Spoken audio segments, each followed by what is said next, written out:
ರೈತರಿಗೋಸ್ಕರವಾಗಿ ಈ ಸರ್ಕಾರದಲ್ಲಿ ಹಲವಾರು ರೀತಿಯ ಬದಲಾವಣೆಗಳನ್ನು ತರಲಿಕ್ಕೆ ಹೊರಟಿದ್ದೇವೆ. ಇವತ್ತು ಯಾವೊಂದು ತುಮಕೂರು ಜಿಲ್ಲೆಯ ಜನತೆ ಇವತ್ತು ಕುಣಿಗಲ್ಲನ್ನು ಒಳಗೊಂಡಂತೆ ಹಲವಾರು ಸಂದರ್ಭಗಳಲ್ಲಿ ಹೆಚ್ಚಿನ ಸಂಖ್ಯೆಯಲ್ಲಿ ನಮ್ಮ ಪಕ್ಷದ ಅಭ್ಯರ್ಥಿಗಳನ್ನು ಹಿಂದಿನಿಂದ ಗೆಲ್ಲಿಸಿದ್ದೀರಿ. ದೇವೇಗೌಡರಿಗೆ ಋಣದ ಭಾರ ಇದೆ, ನಮ್ಮ ಕುಟುಂಬಕ್ಕೆ ಈ ಜಿಲ್ಲೆಯ ಋಣದ ಭಾರವನ್ನು ಹೊರಿಸಿದ್ದೀರಿ. ನಮ್ಮ ಕುಟುಂಬ ತುಮಕೂರು ಜಿಲ್ಲೆಗೆ ಯಾವುದೇ ಕಾರಣಕ್ಕೂ ಅನ್ಯಾಯವನ್ನು ಮಾಡೋದಿಲ್ಲ. ಇವತ್ತು ನೀರಾವರಿ ಸಚಿವರಾಗಿ ನನ್ನ ಜೊತೆಯಲ್ಲಿ ಕೈ ಜೋಡಿಸಿ ಕೆಲಸವನ್ನು ಮಾಡ್ತಾ ಇರತಕ್ಕಂಥ ಡಿ.ಕೆ. ಶಿವಕುಮಾರ್ ಅವರು ಮತ್ತು ನಾನು ಇವತ್ತು ತುಮಕೂರು ಜಿಲ್ಲೆಯ ಪ್ರತಿ ಕೆರೆಗಳನ್ನು ತುಂಬಿಸ್ತಕ್ಕಂಥದ್ದಕ್ಕೆ ಈಗಾಗಲೇ ತೀರ್ಮಾನ ಮಾಡಿದ್ದೇವೆ.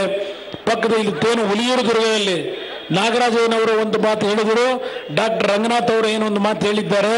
ಇವತ್ತು ಶಿಂಷಾ ನದಿಯಿಂದ ಇಗ್ಲೂರಿನ ಜಲಾಶಯದಿಂದ ಹುಲಿಯೂರು ದುರ್ಗದ ಭಾಗದ 4 ಕೆರೆಗಳಿಗೆ ನೀರನ್ನು ತುಂಬಿಸ್ತಕ್ಕಂಥ ಯೋಜನೆಗೂ ಈಗಾಗಲೇ ಶಿವಕುಮಾರ್ ಅವರು ನಾವು ಅಪ್ರೂವಲ್ ಕೊಟ್ಟಿದ್ದೇವೆ. ಕೆಲಸಗಳು ಪ್ರಾರಂಭ ಆಗ್ತಾ ಇದ್ದಾವೆ. ಕೆಲವರು ಯಾವುದೋ ಒಂದು ಎಕ್ಸ್ಪ್ರೆಸ್ ಲೈನ್ ತಗೊಂಡು ಹೊರಟುಬಿಟ್ಟಿದ್ದಾರೆ ರಾಮನಗರಕ್ಕೆ ಅಂತೇಳಿ ಅಪಾದನೆ ಮಾಡ್ತಾರೆ. ಇಲ್ಲಿ ಯಾವುದೇ ಎಕ್ಸ್ಪ್ರೆಸ್ ಲೈನ್ ಇಲ್ಲ. ತುಮಕೂರಿಗೆ ಕೊಡ್ತಕ್ಕಂಥ ನೀರನ್ನ ಕಡಿಮೆ ಮಾಡಿ ರಾಮನಗರ ಜಿಲ್ಲೆಗೆ ನೀರನ್ನು ತಗೊಂಡು ಹೋಗ್ತಕ್ಕಂಥ ಪ್ರಶ್ನೆ ಇಲ್ಲ.